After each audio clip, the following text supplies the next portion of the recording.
Trump's trade war just drove these 5 giants out of America. Ford, Whirlpool, Intel, Caterpillar, FedEx. 5 iconic companies, billions in revenue. And now, they're telling Donald Trump, "We're out." The trade war was supposed to bring jobs back. But something strange is happening. The companies aren't staying put, they're packing up and crossing borders. So why are these giants abandoning ship? What's the real cost of Trump's tariff war? Stick around, the answers may shock you more than your utility bill. First, let's talk about tariffs, or as some like to call them, the economic boomerangs. In 2018, Trump lit the fuse. Steel and aluminum from China? Taxed. Electronics from Asia? Slapped. European cars? Under threat. It was pitched as a comeback, America first, protect our industries, save jobs. But guess what? Trade doesn't like being caged. And when the US raised prices on imports, other countries retaliated. Tariffs turned into a global tennis match, except the ball was made of money. And American companies? They're the ones getting hit in the face.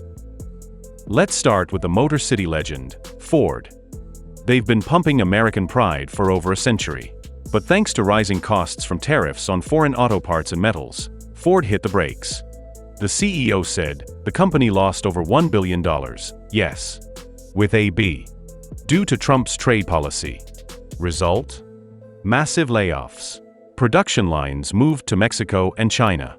You thought Ford was building back better in Michigan? Think again, they're building cheaper elsewhere. Next up, Whirlpool, the king of kitchen appliances. Trump's tariffs on imported washers gave Whirlpool an initial boost. They cheered. Stock jumped. But then boom, steel and aluminum tariffs hit. And the cost to make the washers shot up. Factories couldn't keep up. Prices soared. Consumers backed off. Now, Whirlpool is cutting jobs and shifting focus overseas. The spin cycle of tariffs turned into a rinse of American jobs. Tech time. Say hello to Intel. Silicon Valley's pride was one of the first to sound the alarm. Computer chips rely on rare earth materials, most of which come from, you guessed it, China.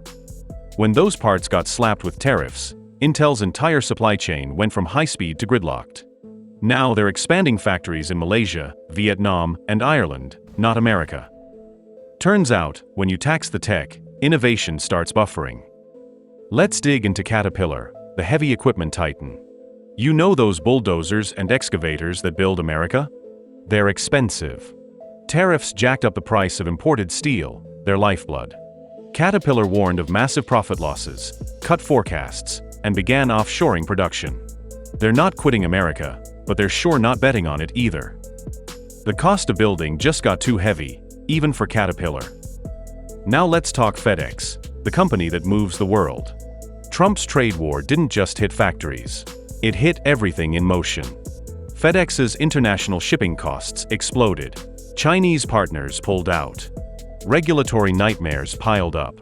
Their CEO even said they were caught in the crossfire. Now, FedEx is scaling up operations in Europe and India, and trimming back in the US. When the world stops playing fair, even your mailman starts running. It's not just about 5 companies. These giants are just the beginning. When they leave, suppliers collapse. Small towns lose jobs. The diner near the plant shuts down. The daycare closes. The ripple effect? A tidal wave. The trade war wasn't just with China but the entire world. It became a war on working-class stability. Trump's side of the story? He says the short-term pain is worth the long-term gain. That China's been cheating for decades. That the US is finally standing up. He's not wrong about the cheating, but the strategy? That's where the debate ignites. Because if winning means losing your workforce, is that really a victory? So here we are. 5 major companies waving goodbye. A trade war that promised strength, but delivered cuts. Factories moved. Jobs evaporated. And Middle America? Left asking why. Was it poor planning? Global sabotage? Or a gamble gone wrong? One thing's for sure, when giants leave, it's not just an exit. It's a warning. So what do you think? Are these companies unpatriotic, or just surviving? Is Trump's tariff war saving America, or sending it packing? Drop your thoughts in the comments. Smash that like button if you want the truth behind the headlines. And subscribe, because the next trade shock might already be loading.